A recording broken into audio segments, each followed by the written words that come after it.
The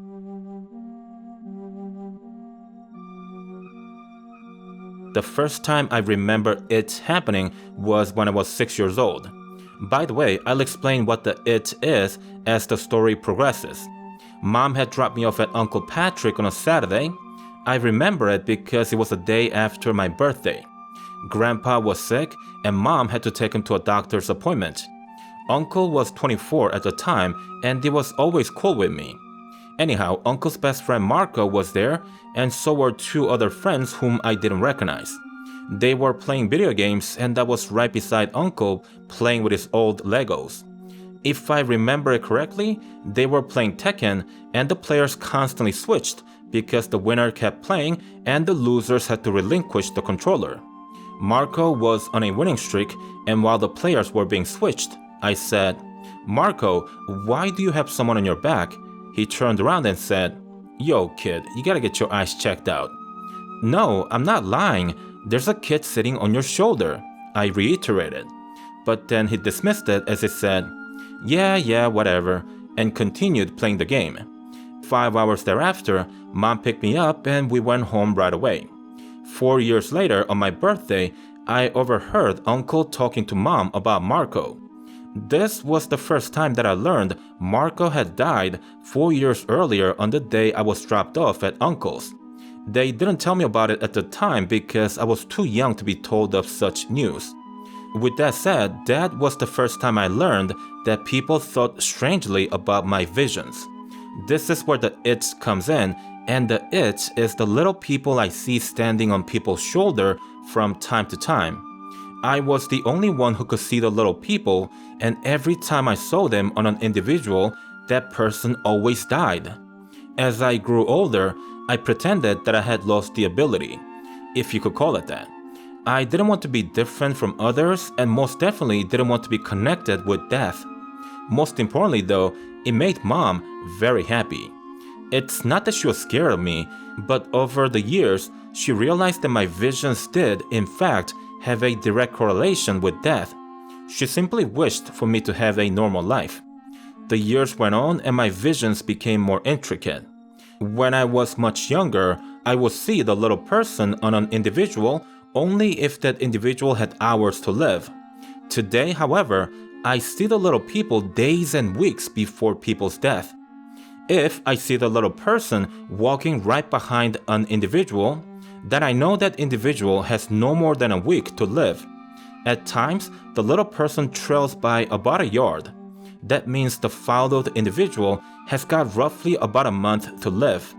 Therefore, as the weeks become days and days become hours, the little person catches up with the said individual to ultimately, I would see us standing on the shoulders right before death. I know what you might be thinking. You wanted to ask if I ever tried to help someone cheat death. I have, and it never works. I've tried with my grandpa, but I failed. But then I thought maybe I couldn't save him because he was too old and it was his time to go. So 3 years ago, when I saw that my friend was being trailed by the little person, I tried helping him.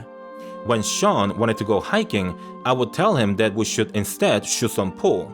If he wanted to go to the shooting range, I would tell him that I could get us in at a discount next month. That was a lie, of course, but I lied to keep him away from dangerous activities to the best that I could.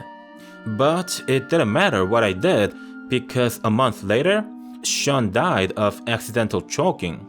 Of all things he could have choked on, he choked on an egg, a hard-boiled egg. He died alone in his house, in a place where I thought it'd be the safest location for him to be in.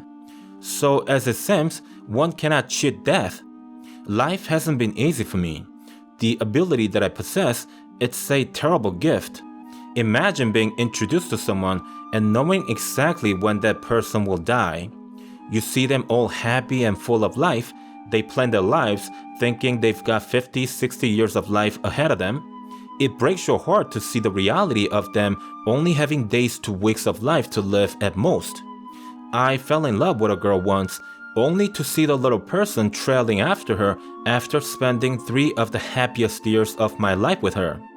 I quit my job upon learning of her eventual demise, and I helped her check off as many items on her bucket list as possible.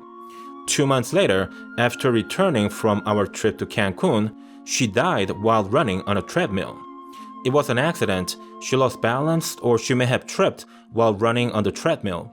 But either way, she hit her head on the metal bar and then on the ground while falling down. She died alone on the concrete floor of her basement. So yeah, I couldn't save her. I could literally spend days recounting the tragic things I had to witness in my life. But what I told you so far, I believe is enough to help you understand what I'm about to tell you next. You see, I really hope I'm going insane and I'm merely a mad person imagining all these things, because I've been seeing the little people trailing almost everyone that I've seen lately. I see one behind me as well. It means the end is near for me likewise. It is trailing at a fair distance, and therefore my guess is that we've got months to a maximum of a year perhaps. I don't know how things will go down. Will it be a pandemic, a world war, or an asteroid? I don't get to know the details. I just know when people are nearing their death. If you're curious about the specifics, I see roughly 8 out of 10 people being followed by the little people. So simply put, about 80% of the human population will stop living at some point in the future. The timing of their demise is different from individual to individual. That probably means we don't get wiped out together simultaneously. You can take what I see however you want. I just felt that telling people of what I know was the decent thing to do. Whether they believe me or not, it isn't important to me. Whatever will go down regardless. And I had to tell you all to enjoy your life for however long you've got left. I, for one, have learned to appreciate life so much more than I had as a young man. Knowing that my time will come soon, food suddenly tastes so much better, time with family is so precious, and I want to love someone again before I go. I guess the point is that this is the crunch time. Make the most of it, enjoy it, and good luck. Hey guys, Dennis here. I'm sorry that this is a short video, but I chose to upload one story for today because I'm not sure that I can work on my videos tomorrow. I thought better one short video than no video at all for this weekend. The end is nearing and my hope is that I'll be able to upload at least all the stories that I've written so far. I want to make good use of the stories you guys have sent me. I do not want to waste them. Keep in mind, however, that some of the stories didn't make the cut. It's not because they're bad. Sometimes it's because you guys send me the stories using one-time use email addresses and I'm unable to reach you for additional information. And at times, it's simply because I personally didn't find the stories all that scary. That's all. Anywho, more videos are still to come. I've already told you guys that I wouldn't just disappear one day, so yeah, I'll see you on the next one. Have a pleasant weekend, everyone. Goodbye for now.